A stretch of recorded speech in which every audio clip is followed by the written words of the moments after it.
And Republicans reached an agreement late last night on the $1.1 trillion government spending bill. The bill now heads to the president's desk for his signature. Joining us to weigh in on this a little bit more, Representative Bill Johnson. Thank you, sir, for coming in. We appreciate you coming in on today's show. Thanks for having me this morning, Derek. First off, give us a little bit of a summary of this bill. You bet. Well, first of all, let me tell you a few things about the bill. You know, there is no such thing as a perfect spending bill. It's far from perfect. There are things in it that I would not have put in it.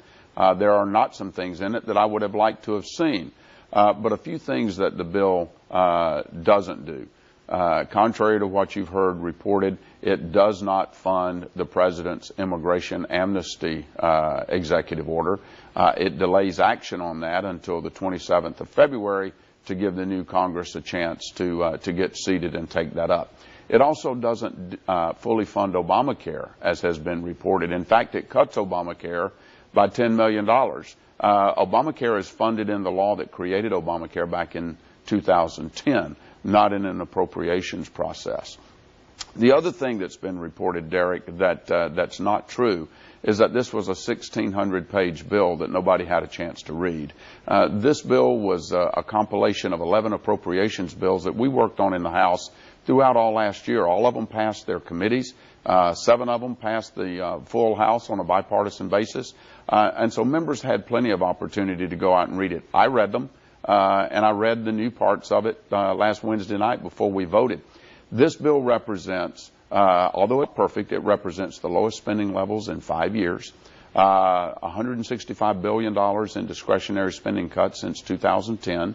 It cuts the EPA for the 5th year in a row, taking them to their lowest staffing level since 1989. This is going to slow the EPA's war on coal, their implementation of carbon rules that's going to cost jobs and cause skyrocketing energy costs here in Ohio. It cuts the IRS.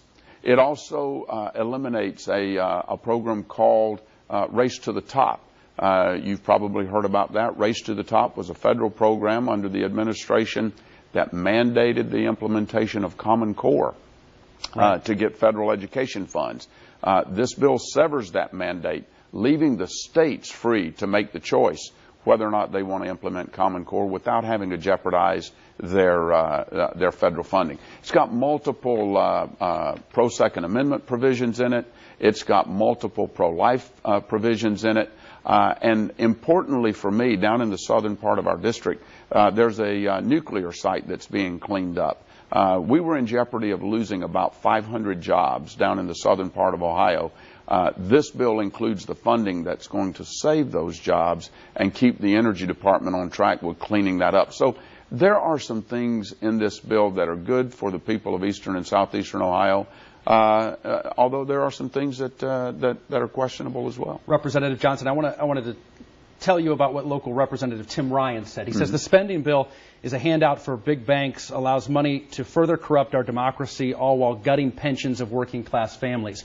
Are there provisions in the bill that give some accountability to the big banks and Wall Street? Well, you know, when Dodd-Frank was passed, you know, there is no question that our financial system needed to be held accountable. There needed to be checks and balances in there to keep them from stepping on the consumers. But as in any case, anytime Washington, D.C. gets involved in trying to solve a problem, they go overboard. One of the provisions that we eliminated in this bill from Dodd-Frank was a provision that requires commodity producers like farmers from having to put in excessive collateral in order to get loans to grow and hire and expand their businesses. So I can't speak for what Congressman Ryan is talking about, but I can tell you that this particular provision of Dodd-Frank as it relates to the financial sector, it needed to go because it was hurting people in eastern and southeastern Ohio. Next year, when the Republican-led Senate is sworn in, do you expect more bipartisan cooperation or more of the same congressional gridlock? Well, I certainly hope we get more bipartisan cooperation. To date, if my numbers are accurate, President Obama has only vetoed 2 pieces of legislation in 6 years. That means not very much has been put on his desk. My hope is that we're going to be able to work with our Senate colleagues, both Republicans and Democrats, and we're going to be able to give the president some opportunities to say yes or no. I've had 5, soon to be 6 pieces of legislation that have been passed, that have been signed into law by this president, they've all been bipartisan pieces of legislation.